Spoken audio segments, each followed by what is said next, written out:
ಎರಡು ದಿನ ಎರಡು ಎನ್ಕೌಂಟರ್ ನಡೆದಿದೆ. 6 ಜನ ಉಗ್ರರನ್ನ ಹತ್ಯೆಗೈಯಲಾಗಿದೆ. 3 ಉಗ್ರರ ರುಂಡ ಚೆಂಡಾಡಿದೆ ಸೇನಾಪಡೆ. ಪುಲ್ವಾಮಾದಲ್ಲಿ ಇಂದು 3 ಉಗ್ರರನ್ನ ಹತ್ಯೆಗೈಯಲಾಗಿದೆ. ಜೈಷ್ ಎ ಮೊಹಮ್ಮದ್ ಸಂಘಟನೆಯ 3 ಉಗ್ರರು ಸಾವು. ಟ್ರಾಲ್ನ ನಾದಿರ್ ಪ್ರದೇಶದಲ್ಲಿ ಉಗ್ರರನ್ನ ಎನ್ಕೌಂಟರ್ ಮಾಡಲಾಗಿದೆ. ಕಳೆದ 48 ಗಂಟೆಯಲ್ಲಿ ಎರಡನೇ ಬಾರಿಗೆ ಆಗಿರುವಂತಹ ಎನ್ಕೌಂಟರ್ ಇದು. 2 ದಿನಗಳಲ್ಲಿ 2 ಎನ್ಕೌಂಟರ್ ಬ್ಯಾಕ್ ಟು ಬ್ಯಾಕ್ ನಡೆದು ಹೋಗಿದೆ. 6 ಜನ ಉಗ್ರರು ಫಿನಿಶ್ ಆಗಿದ್ದಾರೆ. ಪುಲ್ವಾಮಾದಲ್ಲಿ ಇವತ್ತು 3 ಜನ ಸಾವನ್ನಪ್ಪಿದ್ದಾರೆ. ಜೈಷ್ ಎ ಮೊಹಮ್ಮದ್ ಸಂಘಟನೆಗೆ ಸೇರಿರುವಂತಹ 3 ಜನ ಉಗ್ರರನ್ನ ಹತ್ಯೆಗೈಯಲಾಗಿದೆ. ಹುಡುಕಿ ಹತ್ಯೆಗೈಯಲಾಗ್ತಾ ಇದೆ. ಟೆರರ್ ಹಂಟಿಂಗ್ ಮುಂದುವರೆದಿದೆ. ಟ್ರಾಲ್ನ ನಾದಿರ್ ಪ್ರದೇಶದಲ್ಲಿ ಉಗ್ರರನ್ನ ಎನ್ಕೌಂಟರ್ ಮಾಡಲಾಗಿದೆ. ನಿನ್ನೆ ದಿನದ ಎನ್ಕೌಂಟರ್ ಯಾವ ಮಟ್ಟಿಗಿತ್ತು ಅನ್ನೋದಾಗಿ ದೃಶ್ಯಗಳೇ ಹೇಳ್ತಾ ಇದೆ. ರುಂಡವನ್ನೇ ಚಂಡಾಡಿ ಬಿಟ್ಟಿದೆ. ಅದಾದ ನಂತರ ಇವತ್ತು ಮತ್ತೆ ರೀ ಇನ್ಮೇಲೆ ಮನೆ ಕೆಲಸಕ್ಕೆ ಹೆಲ್ಪ್ ಮಾಡ್ಬೇಕು ನೀವು. ಯಾಕೆ ನಿಂಗೆ ಎಲ್ಲರ ಕೆಲಸ ಸಿಗ್ತಾ? ಕೆಲಸನ ನೋವೇ ನಾನೇ ಬಾಸ್ ಆಗ್ತೀನಿ. ಬಾಸ್ ಅದೇಗೆ? Boss wanna be the boss. ಉಗ್ರರನ್ನ ಹುಡುಕಿ ಹತ್ಯೆಗೈಯಲಾಗಿದೆ. ಕಳೆದ 48 ಗಂಟೆಗಳಲ್ಲಿ ಎರಡನೇ ಬಾರಿಗೆ ನಡೆದಿರುವಂತಹ ಎನ್ಕೌಂಟರ್ ಇದು. ಅಲ್ಲಿಗೆ ಒಂದು ಸ್ಪಷ್ಟ, ಉಗ್ರ ನೆಲೆಗಳು ಎಲ್ಲೇ ಇರಲಿ, ಉಗ್ರ ಚಟುವಟಿಕೆಗಳು ಎಲ್ಲೇ ಆಗ್ತಾ ಇರಲಿ, ಬಿಡೋದಿಲ್ಲ ಅಂತ. ಜಮ್ಮು ಕಾಶ್ಮೀರದಲ್ಲಿ ಉಗ್ರರ ಬೇಟೆ ಮುಂದುವರೆದಿದೆ. ಪುಲ್ವಾಮಾ ಹಾಗೆ ಆವಂತಿಪೋರಾದ ತ್ರಾಲ್ ಬಳಿ ಆಪರೇಷನ್ ಮುಂದುವರೆದಿದೆ. ತ್ರಾಲ್ ಪ್ರದೇಶದಲ್ಲಿ 2-3 ಉಗ್ರರು ಅಡಗಿರುವಂತಹ ಶಂಕೆ ವ್ಯಕ್ತವಾಗ್ತಾ ಇದೆ. ಉಗ್ರರನ್ನ ಸುತ್ತುವರೆದಿರುವಂತಹ ಯೋಧರು ಹಾಗೆ ಜೆಎನ್ಕೆ ಪೊಲೀಸರು ಮೇ 13ರಂದು 3 ಫಿನಿಶ್ ಮಾಡಿತ್ತು ಸೇನೆ. ಉಗ್ರರ ಹತ್ಯೆ ಬಳಿಕ ಕಾರ್ಯಾಚರಣೆ ಮುಂದುವರೆದಿದೆ. ಎಲ್ಲೇ ಅಡಗಿ ಕುಳಿತರೂ ಬಿಡೋದಿಲ್ಲ ಅಂತ ಜೆಎನ್ಕೆ ಪೊಲೀಸರು ಹಾಗೆ ಸೇನೆ ಜಂಟಿ ಕಾರ್ಯಾಚರಣೆ ನಡೆಸ್ತಾ ಇದೆ. ಉಗ್ರರನ್ನ ಹತ್ಯೆಗೈಯಲಾಗ್ತಾ ಇದೆ. ಪುಲ್ವಾಮಾ ಹಾಗೆ ಆವಂತಿಪೋರಾದ ತ್ರಾಲ್ ಬಳಿ ಆಪರೇಷನ್ ನಡೀತಾ ಇದೆ. 2-3 ಕಡೆಗಳಲ್ಲಿ ಉಗ್ರರು ಅಡಗಿರುವಂತಹ ಶಂಕೆ ವ್ಯಕ್ತವಾಗಿದೆ. ಉಗ್ರರನ್ನ ಸುತ್ತುವರೆದಿರುವಂತಹ ಯೋಧರು ಹಾಗೆ ಪೊಲೀಸರು. ಹಾಗೆ ಇದು ಅಷ್ಟು ಸುಲಭದ ಕೆಲಸ ಅಲ್ಲ. ಜೆಎನ್ಕೆ ಪ್ರದೇಶ ಯಾವ ರೀತಿಯಾಗಿದೆ ಅನ್ನೋದನ್ನ ಬಹಳ ಜನ ನೋಡಿದೀರಾ, ಹಾಗೆ ತಿಳಿದುಕೊಂಡಿದ್ದೀರಾ. ಕಣಿವೆಗಳು, ಬೆಟ್ಟ, ಈ ನಡುವೆ ಅಡಗಿ ಕುಳಿತಿರುವಂತಹ ಉಗ್ರರನ್ನ ಬೇಟೆಯಾಡೋದು ಚಾಲೆಂಜಿಂಗ್ ಆಗಿತ್ತು. ಇದನ್ನ 48 ಗಂಟೆಗಳಲ್ಲಿ ಭಾರತೀಯ ಸೇನೆ ಮಾಡಿ ತೋರಿಸಿದೆ.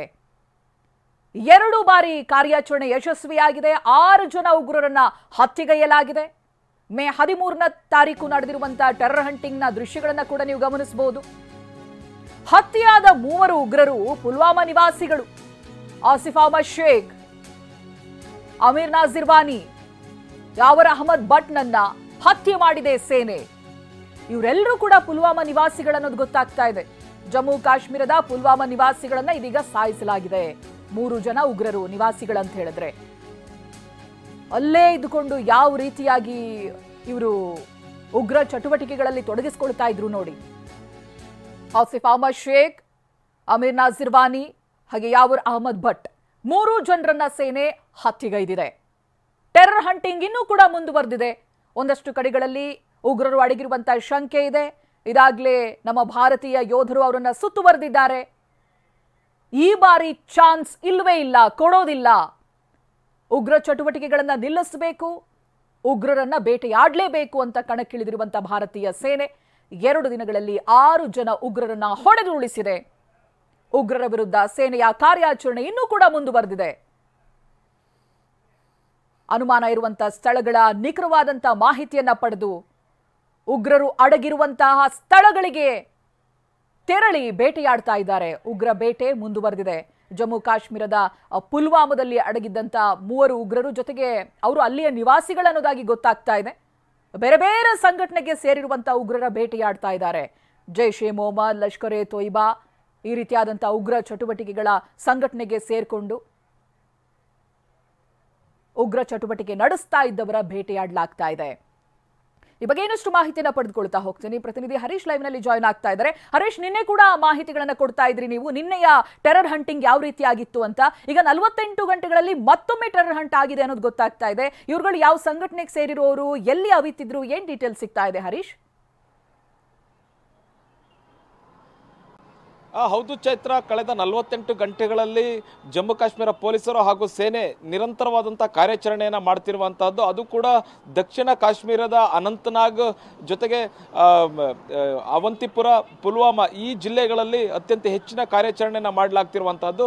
ಈ ಕಾರ್ಯಾಚರಣೆ ಮಾಡುವಂತಹ ಸಂದರ್ಭದಲ್ಲಿ ಬಹು ಮುಖ್ಯವಾಗಿ ಉಗ್ರರು ಅನೇಕ ಸ್ಥಳಗಳಲ್ಲಿ ಅಡಗಿ ಕುಳಿತಿದ್ರು. ಅವರನ್ನ ಹಂಟ್ ಮಾಡುವಂಥ ಕೆಲಸವನ್ನು ಈಗ ಸೇನೆ ಮಾಡ್ತಿರುವಂಥದ್ದು. ಬಹು ಮುಖ್ಯವಾಗಿ ದಕ್ಷಿಣ ಕಾಶ್ಮೀರದಲ್ಲಿ ಅಡಗಿ ಕುಳಿತಿರ್ತಕ್ಕಂಥ ಉಗ್ರರನ್ನು ಹೊಡೆದು ಉರುಳಿಸಲಾಗ್ತಿರುವಂಥದ್ದು. ಬಹು ಮುಖ್ಯವಾಗಿ ಕಳೆದ 48 ಗಂಟೆಗಳಲ್ಲಿ 6 ಉಗ್ರರನ್ನು ಹತ್ಯೆ ಮಾಡಲಾಗಿದೆ. ಅಪಾರ ಪ್ರಮಾಣದ ಶಸ್ತ್ರಾಸ್ತ್ರಗಳನ್ನು ಕೂಡ ವಶಪಡಿಸಿಕೊಳ್ಳಲಾಗಿದೆ. ಬಹು ಮುಖ್ಯವಾಗಿ 2 ದಿವಸಗಳ ಹಿಂದೆ ನಡೆದಂತಹ ಮೊದಲ ಆಪರೇಷನ್ನಲ್ಲಿ 3 ಉಗ್ರರನ್ನು ಹತ್ಯೆ ಮಾಡಲಾಗುತ್ತೆ. ಅದು ಕೂಡ ಕೆಲ್ಲಾರ್ ಪ್ರದೇಶದಲ್ಲಿ, ಕೆಲ್ಲಾರ್ನ ಕಾಡಿನ ಪ್ರದೇಶದಲ್ಲಿ ಹತ್ಯೆ ಮಾಡಲಾಗುತ್ತೆ. ಅವರ ಜೊತೆ ಕೂಡ AK-47 ಗನ್ ಆಗಿರ್ಬೋದು, ಜೊತೆಗೆ ಗ್ರೆನೇಡ್ ಆಗಿರ್ಬೋದು, ಇನ್ನು ಬಹು ಮುಖ್ಯವಾಗಿ ಇನ್ನಿತರ ವೆಪನ್ಸ್ಗಳು ಮತ್ತೆ ದಿನನಿತ್ಯ ಅವರು ಬಳಸ್ತಕ್ಕಂಥ ವಸ್ತುಗಳನ್ನು ಕೂಡ ವಶಪಡಿಸಿಕೊಳ್ಳಲಾಗಿತ್ತು. ಜೊತೆಗೆ 1 ಲಕ್ಷಕ್ಕೂ ಹೆಚ್ಚಿನ ಹಣವನ್ನು ಕೂಡ ಅವರ ಬಳಿಯಿಂದ ವಶಪಡಿಸಿಕೊಳ್ಳಲಾಗಿತ್ತು. ಈಗ ಇವತ್ತು ಬೆಳಿಗ್ಗೆ ಮತ್ತೊಮ್ಮೆ ಆಪರೇಷನ್ ಆಗಿರುವಂತಹದ್ದು. ಈ ಒಂದು ಕಾರ್ಯಾಚರಣೆಯಲ್ಲಿ ಬಹು ಮುಖ್ಯವಾಗಿ 3 ಉಗ್ರರನ್ನು ಹೊಡೆದುರುಳಿಸಲಾಗಿದೆ. ಈ 3 ಉಗ್ರರು ಕೂಡ ಜೈಷ್ ಎ ಮೊಹಮ್ಮದ್ಗೆ ಸೇರಿದವರು ಅನ್ನುವಂಥದ್ದು ನಿಟ್ಟಿನಲ್ಲಿ ಹೇಳಲಾಗ್ತಿದೆ. ಮೊನ್ನೆ ಹೊಡೆದಂತಹ ಉಗ್ರರು ಲಷ್ಕರ್ ಎ ತೊಯ್ಬಾಗೆ ಸೇರಿದಂತಹ ಉಗ್ರ ಸಂಘಟನೆಯ ಕಾರ್ಯಕರ್ತರು ಅನ್ನುವಂಥ ನಿಟ್ಟಿನಲ್ಲಿ ಪೊಲೀಸರು ಹೇಳ್ತಾ ಇರುವಂತಹದ್ದು. ಬಹು ಮುಖ್ಯವಾಗಿ ಒಂದ್ ಕಡೆ ಗಡಿಯ ಆಚೆಗೂ ಕೂಡ ಆಪರೇಷನ್ ಕಾರ್ಯಾಚರಣೆ ನಡೀತಾ ಇರುವಂತಹದ್ದು. ಪಾಕಿಸ್ತಾನಕ್ಕೆ ನುಗ್ಗಿ ಅಲ್ಲಿ ಸೇನಾ ನೆಲೆಗಳನ್ನು ಧ್ವಂಸ ಮಾಡುವಂತ ಕೆಲಸವನ್ನ ಭಾರತೀಯ ಸೇನೆ ಮಾಡಿತ್ತು. ಬಹು ಮುಖ್ಯವಾಗಿ ಕಾಶ್ಮೀರ ಕಣಿವೆಯಲ್ಲಿ ಅಡಗಿ ಕುಳಿತಿರ್ತಕ್ಕಂತಹ ಉಗ್ರರೇನಿದ್ದಾರೆ ಅವರ ವಿರುದ್ಧವೂ ಕೂಡ ಈಗ ಕಾರ್ಯಾಚರಣೆ ನಿರಂತರವಾಗಿ ನಡೀತಾ ಇದೆ. ಕಾಶ್ಮೀರದ ಕಣಿವೆಯಲ್ಲಿ ಹೊಕ್ಕಿ ಕೂತಿರ್ತಕ್ಕಂಥ ಉಗ್ರರನ್ನ ಅಟ್ಟಾಡಿಸಿ ಹೊಡೆಯುವಂತ ಕೆಲಸ ಕೂಡ ಆಗ್ತಾ ಇರುವಂತಹದ್ದು. ಬಹು ಮುಖ್ಯವಾಗಿ ಸೇನೆಗೆ ಫ್ರೀ ಹ್ಯಾಂಡ್ ಕೊಡಲಾಗಿದೆ. ಎಲ್ಲಿ ಉಗ್ರರು ಅಡಗಿ ಕುಳಿತಿರ್ತಾರೆ, ಬಹು ಮುಖ್ಯವಾಗಿ ಪೆಹಲ್ಗಾಮ್ ಅಟ್ಯಾಕ್ ನಲ್ಲಿ ಏನು ಉಗ್ರರು ಭಾಗಿಯಾಗಿದ್ರು, ಅವ್ರಿಗೆ ಯಾರ್ಯಾರೆಲ್ಲ ಸಪೋರ್ಟ್ ಮಾಡಿದ್ರು ಅವರೆಲ್ಲರನ್ನು ಕೂಡ ಹುಡುಕುವಂತ ಕೆಲಸ ಆಗ್ತಾ ಇರುವಂತಹದ್ದು. ಜೊತೆಗೆ ಏನು ಆಪರೇಷನ್ ಸಿಂಧೂರ್ ಕಾರ್ಯಾಚರಣೆಗೂ ಮುಂಚೆ 11 ಉಗ್ರರ ಮನೆಗಳನ್ನು ಧ್ವಂಸ ಮಾಡಲಾಗಿತ್ತು. ಬಹು ಮುಖ್ಯವಾಗಿ ಹೊರಗಡೆಯಿಂದ ಬರ್ತಕ್ಕಂಥ ಉಗ್ರರಿಗೆ ಸ್ಥಳೀಯರ ಬೆಂಬಲ ಇಲ್ದಲೆ ಈ ರೀತಿಯಾದಂತಹ ದಾಳಿಗಳನ್ನ ಮಾಡೋದಿಲ್ಲ.